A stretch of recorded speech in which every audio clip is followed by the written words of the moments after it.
Students, हम बात करने वाले हैं चैप्टर 11 के बारे में, जो कि है concept of optimum population, over population and under population. काफ़ी इजी सा टॉपिक है ये, और आपको बहुत सारी चीज़ों का इसमें से ऑलमोस्ट पता ही है। तो ऑप्टिमम पॉपुलेशन क्या होती है, ओवर पॉपुलेशन क्या होती है, और अंडर पॉपुलेशन क्या होती है।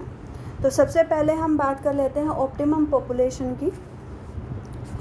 तो जनसंख्या का जो वितरण है ये काफ़ी जो है असंतुलित होता है, और इसी प्रकार से जो आपके संसाधन होते हैं उनका जो डिस्ट्रीब्यूशन है वो भी काफ़ी अवितरित होता है, यानी कि कहीं पे ज़्यादा होते हैं, कहीं पे कम होते हैं। सेम चीज़ आपको जनसंख्या के साथ में देखने को मिलती है। तो ऑप्टिमम पॉपुलेशन क्या होती है, संसाधनों के अनुपात में, यानी कि जितने संसाधन अवेलेबल हैं अगर उतनी ही जनसंख्या उस जगह पे आपको मिल रही है उस टाइम पे, तो वो उस जगह की ऑप्टिमम पॉपुलेशन है। ठीक है, यानी कि वो पॉपुलेशन जिसका अच्छे से विकास हो सके संसाधनों के द्वारा एक पर्टिकुलर जगह पे एक पर्टिकुलर टाइम पे, तो वो हो जाती है आपकी ऑप्टिमम पॉपुलेशन। अगर किसी समय या किसी टाइम पे संसाधन तो कम हैं लेकिन जनसंख्या ज़्यादा है और वो संसाधन उस जनसंख्या का भरण पोषण नहीं कर सकते हैं अच्छी तरीके से, तो वो क्या हो जाएगी उस टाइम पे, वो हो जाएगी उस जगह की ओवर पॉपुलेशन। अंडर पॉपुलेशन क्या है कि संसाधन तो हैं उस जगह पे लेकिन संसाधनों की तुलना में पॉपुलेशन इतनी ज़्यादा नहीं है कि संसाधनों का अच्छे से उपयोग हो पाए, तो वो हो जाएगी आपकी अंडर पॉपुलेशन। कोई भी देश अनुकूलतम जनसंख्या वाला देश तभी कहलाता है जब वहाँ पे उपलब्ध संसाधन और जनसंख्या आकार के बीच में एक संतुलन बना रहता है, यानी कि प्रॉपर बैलेंस है आपके संसाधनों में भी और आपकी जनसंख्या में भी। तो उस टाइम पे हम उसको बोलेंगे ऑप्टिमम पॉपुलेशन। लेकिन संसाधनों से ज़्यादा जब जनसंख्या हो रही है तो ओवर पॉपुलेशन, और जब संसाधन ज़्यादा हो रहे हैं और पॉपुलेशन कम है तो वो क्या हो जाएगी, वो हो जाती है आपकी अंडर पॉपुलेशन। तो सबसे पहले हम ऑप्टिमम पॉपुलेशन के बारे में बात कर लेते हैं। तो ऑप्टिमम पॉपुलेशन का जो कॉन्सेप्ट था ये सबसे पहले कन्फ्यूशियस ने दिया था। कन्फ्यूशियस जो है चाइना से बिलोंग करता था। उसने जो है ईसा से लगभग 500 साल पहले जो है इस कॉन्सेप्ट को दिया था, और उसका ये मानना था कि जनसंख्या और पर्यावरण के बीच एक संख्यात्मक संतुलन का होना आवश्यक है। उसने ऑप्टिमम का यूज़ नहीं किया, ना उसने अनुकूलतम जनसंख्या वर्ड का उपयोग किया, बल्कि उसने बोला कि जनसंख्या के बीच में और पर्यावरण के बीच में एक संख्यात्मक संतुलन का होना आवश्यक है। इसके अलावा ये कुछ और वैज्ञानिक हुए हैं, जैसे सिडविक हो गया, सिडविक। इसके अलावा कैनन ने इसका उपयोग किया है, रॉबिन्स ने इसका उपयोग किया है, कार्ल साउंडर्स ने इसका उपयोग किया है, और सावी ने भी इसका उपयोग किया है। तो ये कुछ एक वैज्ञानिक है जिन्होंने ऑप्टिमम पॉपुलेशन के बारे में बात करी है। तो सबसे जो ऑप्टिमम पॉपुलेशन है ये एक रिलेटिव शब्द होता है। जो अनुकूलतम जनसंख्या होती है तो इसको हम एक रिलेटिव शब्द मानते हैं। रिलेटिव क्यों बोला गया, संसाधनों के कॉन्टेक्स्ट में जनसंख्या की क्या स्थिति, यानी कि दो चीज़ों को कंपेयर किया गया इस जगह पे, तो इस वजह से हम इसको बोल रहे हैं कि ये एक सापेक्ष शब्द है, क्योंकि जनसंख्या का कंपैरिजन हुआ है संसाधनों के साथ में। संसाधनों के कंपैरिजन में जनसंख्या किस तरीके की है। तो किसी भी देश की अनुकूलतम जनसंख्या वो है जिससे जीवन की उच्चतम गुणवत्ता प्राप्त होती है, यानी कि सभी को अच्छा भोजन मिल रहा है, पर्याप्त भोजन मिल रहा है, अच्छा जल मिल रहा है, अच्छा एनवायरनमेंट मिल रहा है। इसके अलावा उसको वो सारी की सारी चीज़ें प्राप्त हो रही है जिससे वो अपना विकास कर सके, तो जिससे वो अपना विकास कर सके। तो ये सारी की सारी जो चीज़ें हैं ये आ जाती हैं आपकी इसमें जो है ऑप्टिमम पॉपुलेशन में आ जाती हैं ये सारी की सारी चीज़ें। अब बात ये है कि ऑप्टिमम पॉपुलेशन को डिसाइड करना बड़ा मुश्किल काम होता है। क्यों? क्योंकि जो संसाधन होते हैं, संसाधनों का किसको पता है कि संसाधन कितने, और संसाधनों के हिसाब से कैसे कंपेयर किया जा सकता है इन सारी चीज़ों को। तो डाल्टन ने एक फॉर्मूला दिया है इसके ऊपर कि हम किसी जगह की जनसंख्या को ऑप्टिमम पॉपुलेशन कब बोल सकते हैं। तो आप अपनी स्क्रीन के ऊपर अभी जो है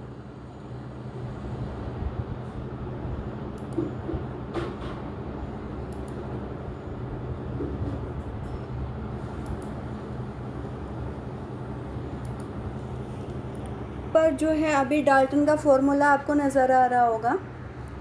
तो एम से क्या दिखा रहा है? एम से दिखा रहा है मेल एडजस्टमेंट, यानी कि असंतुलन। ए का मतलब हो गया एक्चुअल पॉपुलेशन, ओ का मतलब है ऑप्टिमम पॉपुलेशन।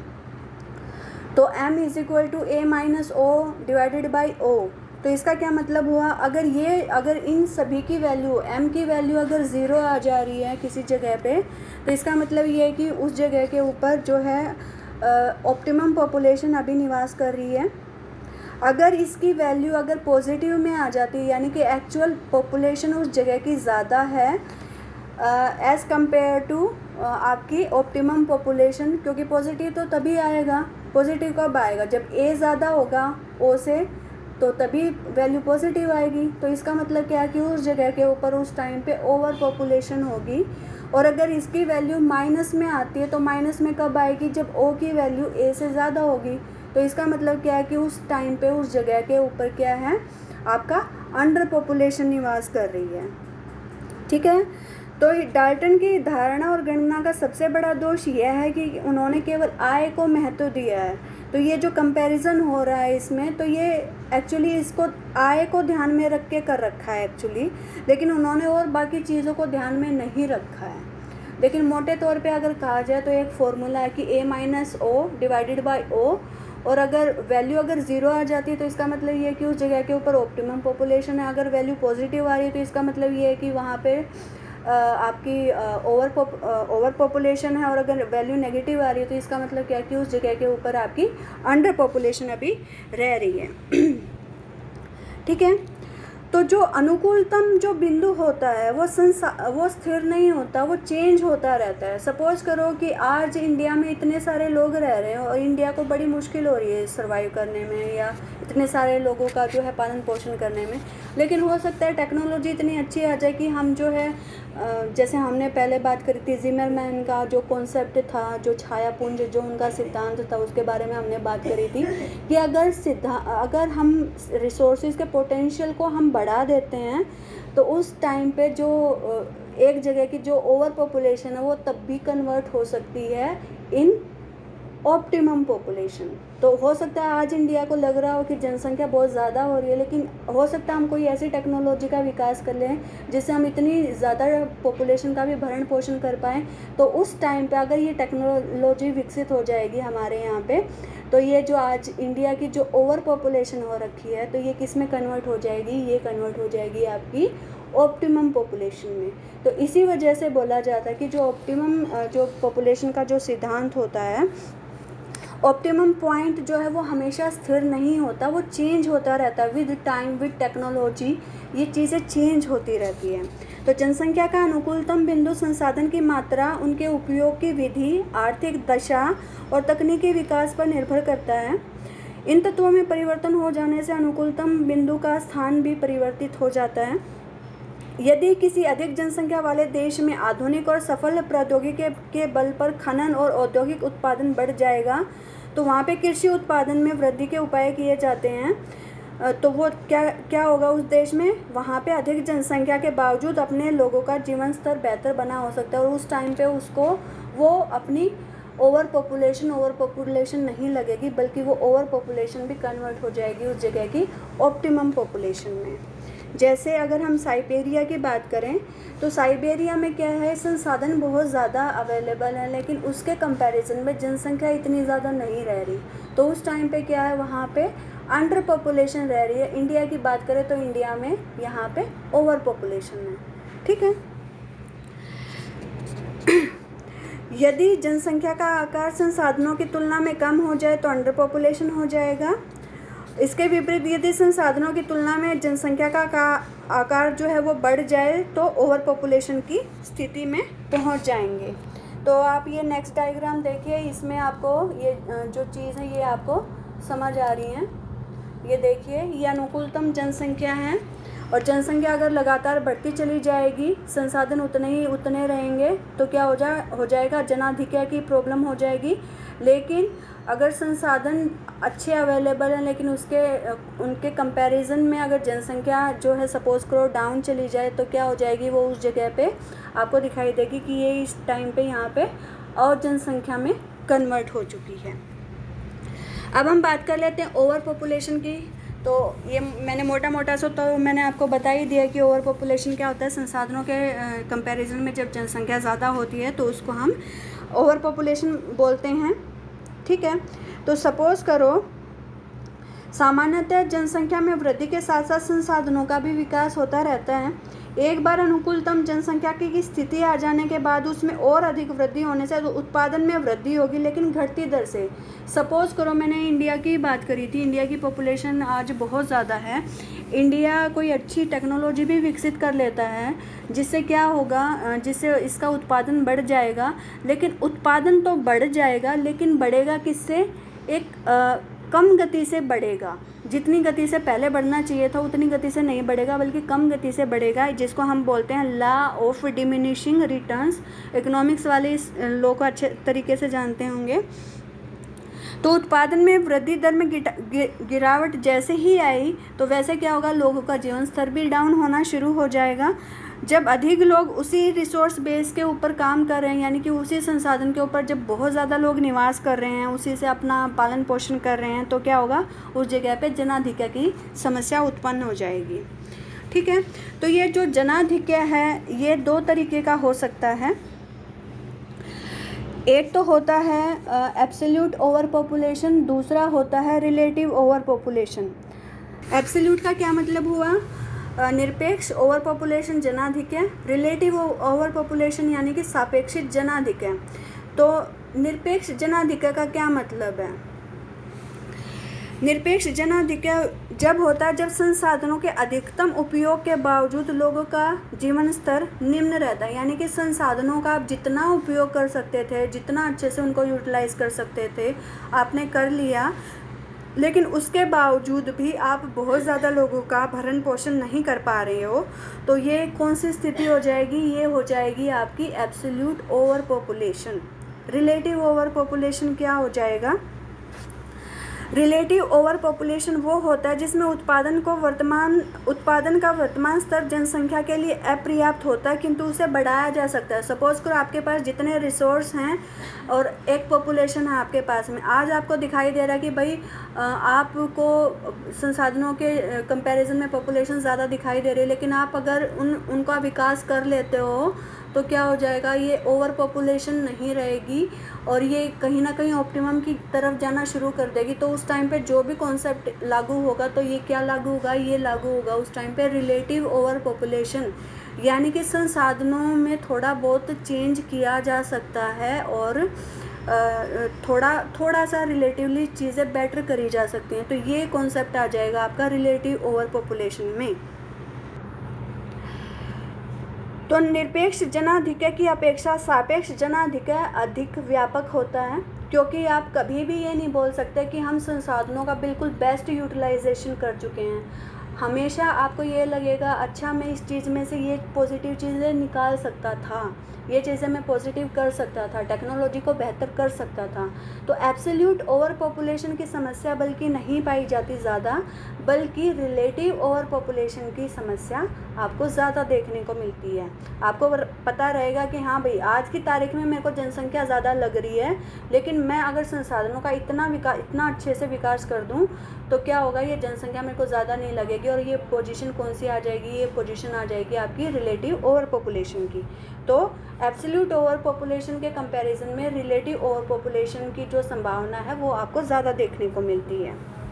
ठीक है, तो ये जो ओवर पॉपुलेशन है इसके भी कई टाइप होते हैं, कई तरीके क्या हो सकता है ये। जैसे सपोज करो जैसे सपोज़ करो हरियाणा में, सपोज़ करो हरियाणा की पॉपुलेशन ज़्यादा नहीं है, लेकिन आप अगर गुड़गांव की या फरीदाबाद की जनसंख्या को देखोगे तो विद इन हरियाणा आपको गुड़गांव की या फरीदाबाद की जनसंख्या ज़्यादा नज़र आएगी। तो ये क्या क्या नज़र आ रहा है आपको? हरियाणा की पॉपुलेशन ज़्यादा नज़र नहीं आ रही, लेकिन हरियाणा के किसी एक पोर्शन में आपको ओवर पॉपुलेशन नज़र आ सकती है। इसके अलावा क्षेत्रीय स्तर पर भी जनाधिक्य हो सकता है और औद्योगिक स्तर पर भी जनाधिक्य हो सकता है, यानी कि ग्रामीण जनाधिक्य भी हो सकता है और औद्योगिक जनाधिक्य भी हो सकता है। तो ये ग्रामीण जनाधिक्य क्या होगा? ग्रामीण जनाधिक्य से मतलब है कि ग्रामीण क्षेत्र में जितने रिसोर्सेज हैं उसके कंपैरिजन में जनसंख्या वहाँ पे ज़्यादा रह रही है। तो ग्रामीण जनसंख्या के ज़्यादा होने के क्या रीज़न है as compare to their available resources? क्या क्या हैं? एक तो ग्रामीण एरिया में नेचुरली पॉपुलेशन ग्रोथ रेट ज़्यादा होती है, गांव के लोग ज़्यादातर खेती के ऊपर निर्भर हो रहे हैं, तो हो सकता है उपज इतनी ज़्यादा ना हो रही हो। खेती में बहुत सारे लोगों को रोज़गार नहीं मिल पाता है, सबके पास उपजाऊ ज़मीन भी नहीं होती है। तो ये कुछ एक कारण होते हैं जिसकी वजह से ग्रामीण जनाधिक्य की समस्या आपको देखने को मिलती है। औद्योगिक जनाधिक्य कब होगा? औद्योगिक जनाधिक्य आपको देखने को मिलेगा जो सिटीज़ होती हैं वहाँ पे आपको औद्योगिक जनाधिक्य देखने को मिलेगा। तो ये किस वजह से हो जाता है? जब बहुत ज़्यादा संख्या में सिटीज़ में लोग जो है माइग्रेट कर जाते हैं, इस वजह से सिटी के पास इतने ज़्यादा रिसोर्स तो होते नहीं है कि वो सभी को अच्छा भरण पोषण कर पाए सभी का। लेकिन क्या होता है, लोग बहुत ज़्यादा पहुंच गए और एज ए रिज़ल्ट क्या होगा, उस सिटी के ऊपर आपको ओवर पॉपुलेशन की समस्या देखने को मिलती है। तो रीज़न क्या है इसके कि उस टेक्नोलॉजी लेवल के हिसाब से हम बहुत सारे श्रमिकों को काम अभी तक नहीं दे पा रहे कि जितने भी लोग आए उन सभी को रोज़गार मिल जाए, ऐसा भी नहीं देखने को मिल रहा उद्योगों में। इसके अलावा औद्योगिक उत्पादन में थोड़ी बहुत कमी आ जाए, तो ये कुछ एक चीज़ें हैं जो आपको देखने को मिलती हैं। लेकिन मोटे तौर पे हम ये बोलेंगे कि औद्योगिक जनाधिक्य ग्रामीण जनाधिक्य की अपेक्षा कम गंभीर समस्या है, क्योंकि जो औद्योगिक जनाधिक्य है ये काफ़ी फ्लेक्सिबल होता है, इसको हम फिर भी चेंज कर सकते हैं। ग्रामीण क्षेत्रों में जो जनाधिक्य होगा वो इतनी इजीली चेंज होने वाला नहीं है, क्योंकि गांव में विकास करना बड़ा मुश्किल काम होता है, लोगों की मेंटलिटी को चेंज करना बड़ा मुश्किल काम होता है, लोगों के लिए रोज़गार पैदा करने का बड़ा मुश्किल काम होता है। तो इसका सबसे अच्छा सोल्यूशन ये है कि जो है ग्रामीण क्षेत्रों में सामाजिक आर्थिक विकास किया जाए। कुछ जो उद्योग धंधे हैं जो शहरों में लग रहे थे वो थोड़े बहुत गांव में भी लगाए जाएं, ताकि गांव के लोगों को भी रोज़गार मिले और गांव के लोग जो है वो शहरों की तरफ जो है प्रवास ना करें। ठीक है, अब हम बात कर लेते हैं अंडर पॉपुलेशन की। तो अंडर पॉपुलेशन का भी मैंने आपको बता ही दिया कि अंडर पॉपुलेशन क्या होती है। अंडर पॉपुलेशन यानी कि जब किसी देश की जनसंख्या इतनी कम हो कि वहाँ के प्राकृतिक संसाधनों का पूरा उपयोग ना हो पाए, तो ये जो है इस स्थिति को अंडर पॉपुलेशन बोलते हैं। तो मैंने आपको एग्जांपल दे ही दिया है, रूस में साइबेरिया वाला इलाका है, रिसोर्सेज बहुत ज़्यादा अवेलेबल हैं साइबेरिया वाले इलाके में, लेकिन as compare to resources population अभी इतनी ज़्यादा देखने को नहीं मिल रही। तो साइबेरिया वाला इलाका जो है ये अंडर पॉपुलेटेड एरिया बोला जा सकता है। यही स्थिति आपको जायरे बेसिन में देखने को मिलेगी अफ्रीका में, यही स्थिति आपको ब्राज़ील में देखने को मिलेगी। मैंने पहले भी एग्जांपल दिया था अफ्रीका का कि रिसोर्सेज बहुत ज़्यादा अवेलेबल हैं, लेकिन टेक्नोलॉजी इतनी ज़्यादा अभी विकसित नहीं हो पाई है वहाँ पे कि जो है उस टेक्नोलॉजी के अनुसार वहाँ पे विकास हो सके। ठीक है, साइबेरिया की जो जलवायु वो काफ़ी कठोर मानी जाती है, इस वजह से बहुत लोग वहाँ पे सर्वाइव नहीं कर पाते हैं, इस वजह से लोग वहाँ पे मूव भी नहीं होना चाहते। और यही रीज़न था कि जिस दंपति के या जिस कपल के ज़्यादा बच्चे होते थे तो साइबेरिया में उसको प्राइज़ दिया जाता था। ठीक है, तो इसके भी दो कॉन्सेप्ट होते हैं, एब्सोल्यूट अंडर पॉपुलेशन और रिलेटिव अंडर पॉपुलेशन। तो एब्सोल्यूट अंडर पॉपुलेशन का क्या मतलब होता है? ये जो एब्सोल्यूट अंडर पॉपुलेशन है ये हमेशा एकांकी समाज में आपको देखने को मिलेगी। यानी कि आप यहाँ पे क्या कहने की कोशिश कर रहे हैं, आप यहाँ पे ये कहने की कोशिश कर रहे हैं कि संसाधन तो उतने ही रहें लेकिन उसके कंपैरिजन में जनसंख्या बढ़ाई ही ना जा सके। तो ये किन हालातों में पॉसिबल हो सकता है? ये या तो ऐसे हालातों में मुश्किल हो सकता है कि लोग वहाँ पे मूव ही ना करना चाहते हो। संसाधनों के कंपैरिजन में पॉपुलेशन तो बढ़ ही सकती है, तो एज ए रिज़ल्ट क्या है, एब्सोल्यूट अंडर पॉपुलेशन भी इतना देखने को नहीं मिलता जितना रिलेटिव अंडर पॉपुलेशन देखने को मिलता है। तो रिलेटिव अंडर पॉपुलेशन में क्या होता है, जब जनसंख्या जो है आज के कंपैरिजन में आपको कम लग रही है, किसी जगह के ऊपर संसाधन इतने ज़्यादा अवेलेबल हैं, लेकिन आज आपको जो है जनसंख्या कम दिखाई दे रही है, लेकिन आपकी संभावना कि आप जनसंख्या को बढ़ा सकते हैं, इस जो है उस जगह की जनसंख्या को बढ़ा सकते हैं, तो ये क्या चीज़ हो जाएगी, ये रिलेटिव अंडर पॉपुलेशन की समस्या आ जाएगी। ये या समस्या तो नहीं आएगी, लेकिन ये रिलेटिव अंडर पॉपुलेशन का कॉन्सेप्ट है कि आप पॉपुलेशन को फिर भी बढ़ा सकते हैं संसाधन की तुलना में। एब्सोल्यूट अंडर पॉपुलेशन क्या बोल रहा है कि आप जनसंख्या को बढ़ा ही नहीं सकते संसाधनों की तुलना में, तो हम बोलेंगे कि एब्सोल्यूट की बजाय रिलेटिव अंडर पॉपुलेशन की जो चीज़ है वो आपको ज़्यादा देखने को मिलेगी। जहाँ पे पॉपुलेशन अभी कम है, वो भविष्य में उस जगह की पॉपुलेशन को बढ़ाया जा सकता है। ठीक है, तो ये जो है अंडर पॉपुलेशन, ये आपको विकसित समाजों में भी देखने को मिल सकता है और अविकसित समाजों में भी देखने को मिल सकता है, क्योंकि जो अविकसित जो समाज होंगे वहाँ पे जन्म दर भी ज़्यादा होगी और मृत्यु दर भी ज़्यादा होगी। एज ए रिज़ल्ट संसाधन उनके उतने ही अवेलेबल होंगे, लेकिन पॉपुलेशन बढ़ेगी नहीं, तो जनसंख्या बढ़ेगी नहीं, तो ये कैसे आएगी, ये अंडर पॉपुलेशन वाली समस्या आ जाएगी।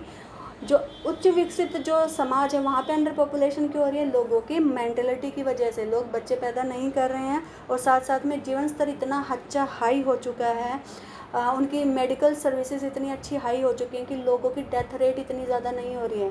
तो एज ए रिज़ल्ट क्या है, संसाधन उनके पास ज़्यादा अवेलेबल हैं, लेकिन पॉपुलेशन इतनी ज़्यादा अवेलेबल नहीं है। अभी हमने किया था डेमोग्राफिक ट्रांजिशन की जो 5th स्टेज थी, तो पहली स्टेज और 5th स्टेज है, उसको आप लगा सकते हो अंडर पॉपुलेशन वाले कॉन्सेप्ट के ऊपर। तो ये आज हमने बात करी है भाई ऑप्टिमम पॉपुलेशन के बारे में, अंडर पॉपुलेशन के बारे में और ओवर पॉपुलेशन के बारे में।